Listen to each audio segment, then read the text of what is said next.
नमस्कार, सबकी खबर चैनल पर आपका स्वागत है। हमारे साथ अग्निवाण के संपादक श्री रविंद्र जैन जी हैं। आपका बहुत बहुत स्वागत है रविंद्र जी।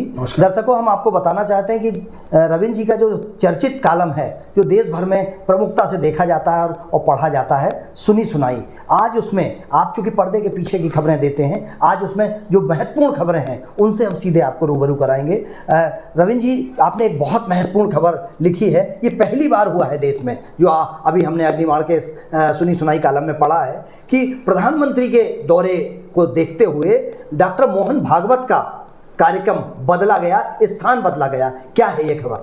देखिए शशि जी, पहले आपका बहुत बहुत धन्यवाद। और मेरे ख्याल है ये पहली बार ऐसा हुआ होगा जब प्रधानमंत्री के कार्यालय के लिए डॉक्टर मोहन भागवत जी के आयोजन स्थल को बदलना पड़ा हो।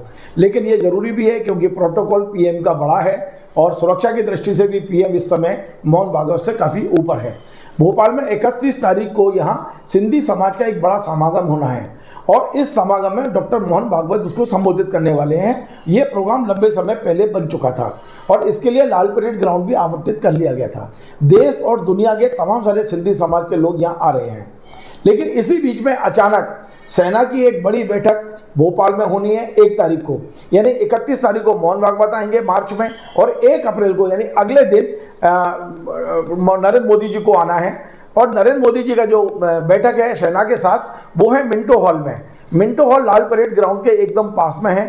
तो प्रधानमंत्री जी बजाय एयरपोर्ट से बाई रोड आने के बजाय हेलीकॉप्टर से लाल परेड ग्राउंड पे उतरेंगे और वहाँ से कार से वो मिंटो हॉल पहुँचेंगे। तो जो एसपी जी है उसने पूरे लाल परेड ग्राउंड को अपने कब्जे में ले लेना है 2 दिन पहले से ही। और एसपी जी का साफ कहना है कि 3 दिन पहले से इस ग्राउंड पे जहां उनके हेलीकॉप्टर उतरेंगे किसी प्रकार की कोई उनको सिविल गतिविधि नहीं चाहिए। और यही कारण है कि राज्य सरकार ने प्रधानमंत्री की सुरक्षा को देखते हुए और एसपी जी के निर्देश पर जो मोहन भागवत की सभा के लिए लाल परेड ग्राउंड आवंटित किया था उसे रद्द कर दिया है।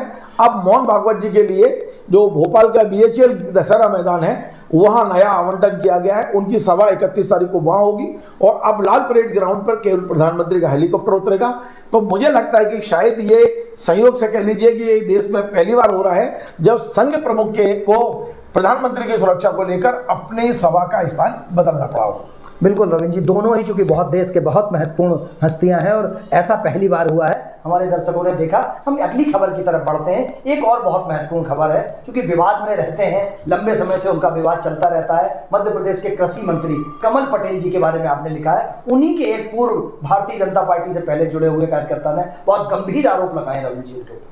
देखिए, ये मैं बड़ा स्पष्ट कर दूं कि इन आरोपों का मुझसे या मेरे चैनल से कोई लेना देना नहीं है। हम सिर्फ खबर दिखा रहे हैं और खबर ये है कि हरदा में आम आदमी पार्टी के नेता हैं आनंद जाट। उन्होंने एक मुहिम चला रखी है सोशल मीडिया पर और उनका कहना है कि कृषि मंत्री की वैध और अवैध कमाई को वो उजागर करेंगे। और उन्होंने अपने सोशल मीडिया पे पहला वीडियो डाला है और वो वीडियो उन्होंने जो वहाँ एक बड़े बड़े हाईटेक वेयर हाउस बने उसके सामने खड़े होकर बनाया है। और आनंद जाट का ये कहना है कि कृषि मंत्री कमल पटेल जी ने वैध अवैध तरीके से लगभग 500 करोड़ रुपए की प्रॉपर्टी केवल हरदा में बनाई है। उन्होंने एक बहुत आपत्तिजनक शब्द भी बोला है और मैं उस पर निंदा भी करता हूं। उन्होंने कहा है कि ये सारी प्रॉपर्टी उन्होंने अपने कपूत बेटों के लिए बनाई है, नकारा बेटों के लिए बनाई है। मैं इस चीज़ को उचित नहीं मानता हूं, इस तरह के शब्दों का उपयोग नहीं होना चाहिए। लेकिन आनंद जाट ने प्रधानमंत्री जी से निवेदन किया है कि जिस तरह मनीष सिसोदिया को आपने जेल में डाला है, यदि आप सीबीआई, यदि आप इनकम टैक्स, यदि आप ईडी को यहाँ भेज दें हरदा में, तो यहाँ खुले में 500 करोड़ की प्रॉपर्टी है अपने कमल पटेल साहब जो कृषि मंत्री है उनकी मैं दिखाने को तैयार हूं। तो निश्चित तौर पर यह बड़ा गंभीर मामला है। यदि कृषि मंत्री जी जो कुछ साल पहले राजनीति में आए थे, उनके पास पूरे परिवार में तीनों भाइयों की मिला के मात्र 40 एकड़ जमीन हुआ करती थी, वो भी उपजाऊ नहीं थी, और आज जो आनंद जाट करें उन पर 1000 एकड़ जमीन है, 500 करोड़ की प्रॉपर्टी है, तो निश्चित तौर पे यदि ये आरोप है तो सरकार की कोई ना कोई एजेंसी इसकी जांच करे तो दूध का दूध और पानी का पानी हो जाएगा।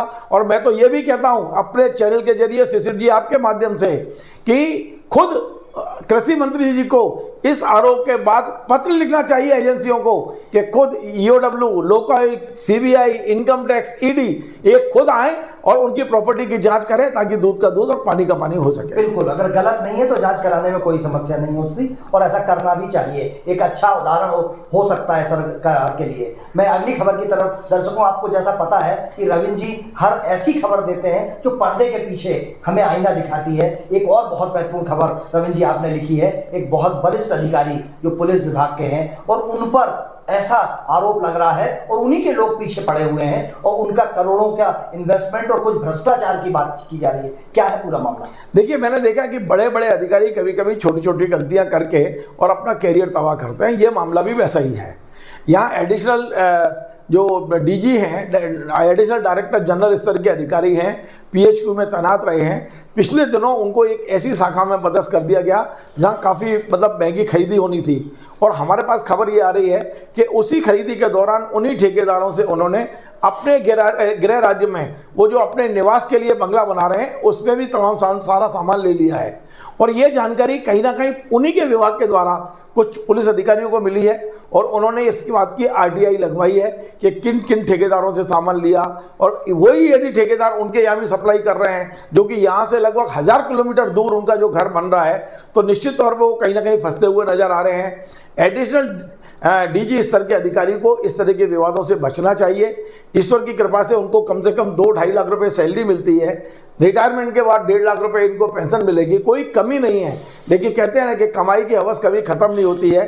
और मेरे पास जो सूचना है शिशिर जी, उसके आगे की भी है कि उनका जो बंगला बन रहा है, जो निजी गृह राज्य में बंगला बना रहे हैं, उसकी रजिस्ट्री, उसकी तमाम सारी चीज़ें भी यहाँ के पुलिस अधिकारी निकाल चुके हैं और सब कुछ इकट्ठा करके उनके खिलाफ कोर्ट जाने की तैयारी है। तो निश्चित तौर पर यदि गलती करेंगे तो उन्हीं को ही भोगना पड़ेगा। बिल्कुल रविंद्र जी, चूंकि जो करता है उसको भुगतना भी पड़ता है। हम अगली खबर की तरफ चल रहे हैं। इसके पहले आपने देखा था जो प्रशासनिक अधिकारी, पुलिस अधिकारी और नेता और राजनीतिक दल। अब हम एक राजनीतिक दल में क्यों घमासान मचा हुआ है जबकि चुनाव सामने है और आईटी का बहुत महत्वपूर्ण रोल होता है, लेकिन इस पार्टी के जो आईटी सेल में जो घमासान है वो हमारे दर्शकों को बताइए, क्या है पूरा मामला? देखिए, प्रदेश कांग्रेस अध्यक्ष कमलनाथ जी के बंगले पर एक आईटी सेल काम करता है।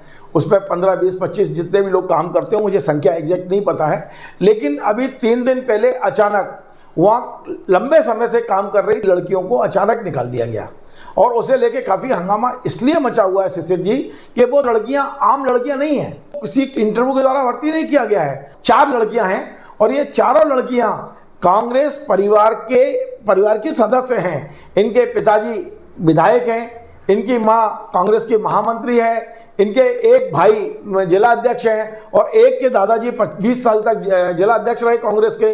तो इनकी जो एक इन चारों लड़कियों की जो एक वो है, वो कांग्रेस के प्रति बहुत समर्पण है और वो उसी समर्पण भाव से वहाँ लंबे समय से काम कर रही थी। मतलब उनको वो चाहती, जो अनुभव उनके पास था, उनके पास एक ब्राइट करियर हो सकता था, वो प्राइवेट लिमिटेड कंपनियों में ज्वाइन कर सकती थी, कई मल्टीनेशनल कंपनी ज्वाइन कर सकती थी, लेकिन परिवार की परंपरा को देखते हुए उन्होंने कमलनाथ जी के साथ काम करना तय किया।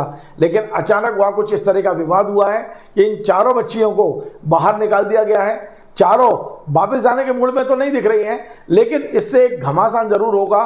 कांग्रेस के अंदर जो कुछ खटपट चल रही है, ये सब आने वाले समय में पता चलेगा कि किस कारण से निकाला है, क्यों नहीं निकाला है। लेकिन इतना तय है कि ये चारों लड़कियां कांग्रेस परिवार की सदस्य हैं और कमलनाथ जी चाहेंगे कि ये चारों वापस आएं और विवाद खत्म हो।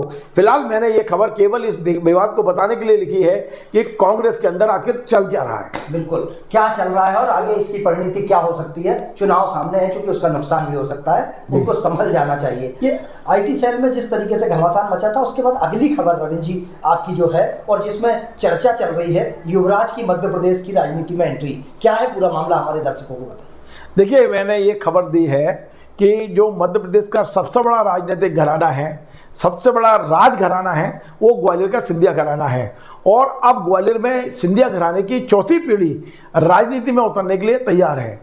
ये हैं ज्योतिरादित्य सिंधिया जी के बेटे महाआर्यन सिंधिया। वो लगातार इस समय सक्रिय हो चुके हैं। मुझे खबर ये आ रही है कि हो सकता है कि 2023 के विधानसभा चुनाव में ज्योतिरादित्य सिंधिया के बेटे जूनियर सिंधिया ग्वालियर पूर्व सीट से दावेदारी कर सकते हैं, चुनाव लड़ सकते हैं। अब उन्हें क्या दावेदारी करना है, उनके लिए तो सीट मतलब दस्तरी में रख के देगी यदि बीजेपी उसे वो मांगते हैं तो। निश्चित तौर पर ग्वालियर पूरब का जो सीट है उस पर पिछले दिनों उपचुनाव में वो बीजेपी से कांग्रेस ने छीन ली थी।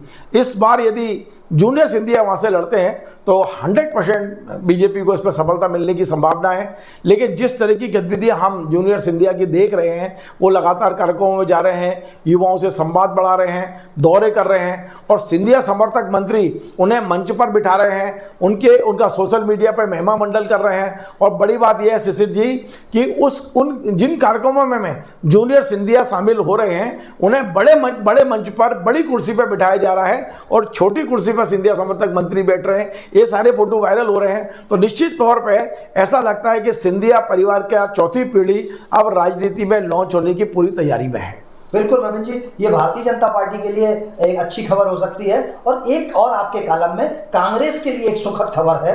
और 35 साल से जो दुश्मनी माना जाए उसको, जिस तरीके से प्रतिस्पर्धा थी उसको 35 सेकंड में खत्म कर दिया है, उस पर मिट्टी डाल दी है। क्या है पूरा मामला? देखिए, भोपाल में 2 विधायक कांग्रेस के पास हैं और दोनों ही अल्पसंख्यक हैं।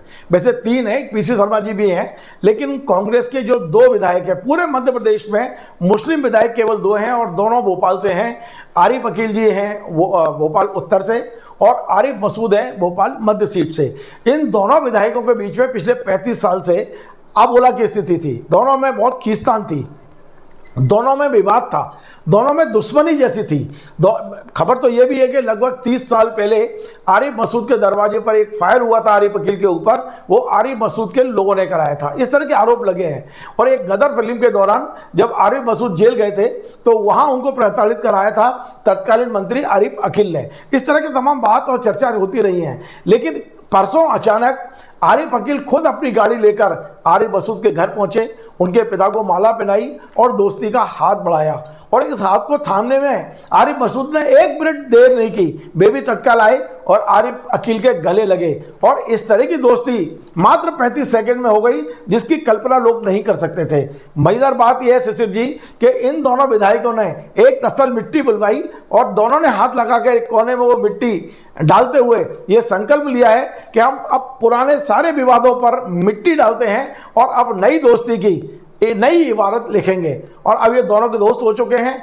हमारे पास ये खबर है कि इस दोस्ती के पीछे जो मास्टरमाइंड है, जिसने पहल की है, आरिफ अकील के बेटे अतीफ अकील की है। क्योंकि आरिफ अकील अस्वस्थ हैं, उसकी जगह पर उनके बेटे चुनाव लड़ेंगे और बेटे नहीं चाहते कि दुश्मनी पीढ़ी दर पीढ़ी बढ़ती रहे। और बहुत ही समझदारी का काम आरिफ अकील के बेटे ने किया है। आरिफ अकील ने उनकी बात मानी और आज दोनों विधायक एक हो जाने से न केवल कांग्रेस ने बल्कि मध्य प्रदेश भर के मुस्लिम बरादरी ने भी राहत की सांस ली है, क्योंकि उनके पास 2 रहनुमा हैं, दोनों आपस में लड़ रहे थे। अब दोनों मिलकर कहीं ना कहीं अपने कौम के लिए और अपनी पार्टी के लिए काम करेंगे। बिल्कुल, इससे कांग्रेस को फायदा होगा और मुस्लिम बिरादरी को भी बहुत फायदा होगा और ये पार्टी के लिए सुखद समाचार हो सकता है। एक खबर आखिरी जो हम आपके कॉलम में है और जो मध्य प्रदेश की शान कहे जाते थे और सबसे धनाढ़ हम अपने आप को भोपाल में गौरवान्वित महसूस करते थे, एक तरफ अडानी नुकसान में जा रहे हैं और दिलीप बिल्डकॉन के बारे में आपने लिखा है। क्या है पूरा मामला? देखिए, मामला ये है शिशिर जी, ये केवल भोपाल के लिए नहीं, पूरे मध्य प्रदेश के लिए मैं इसको दुखद मानता हूँ व्यक्तिगत तौर पर। क्योंकि भोपाल के जो व्यवसायी हैं, जो बिल्कुल नीचे से अपने यात्रा करके ऊपर आए हैं, दिलीप सूर्यवंशी जी, उनकी कंपनी है दिलीप बिल्डकॉन। वो कंपनी लगातार अपनी मेहनत से, अपनी क्षमताओं से आगे बढ़ रही थी और एक स्थिति ऐसी आ गई 2018 में जब इस कंपनी का शेयर 1201 रुपये पहुँच गया था। और उस समय कुछ दिनों बाद जब मूल्यांकन हुआ संपत्ति का, तो दिलीप सूर्यवंशी जी मध्य प्रदेश के सबसे अमीर व्यक्तियों में शुमार हुए। उनकी संपत्ति 4100 करोड़ रुपए आंकी गई थी। लेकिन कुछ ऐसी नज़र इस कंपनी को लगी है कि उनका शेयर लगातार नीचे जाता जा रहा है। और 2021 दिसंबर में जब इस कंपनी में सीबीआई की रेड हुई थी एक छोटे से किसी मामले को लेकर, उसके बाद में उस समय इसका लगभग 400-425 शेयर था। लेकिन आज जब मैं आपके साथ बैठा हूं, इस कंपनी का शेयर मात्र 174 रुपये रह गया है।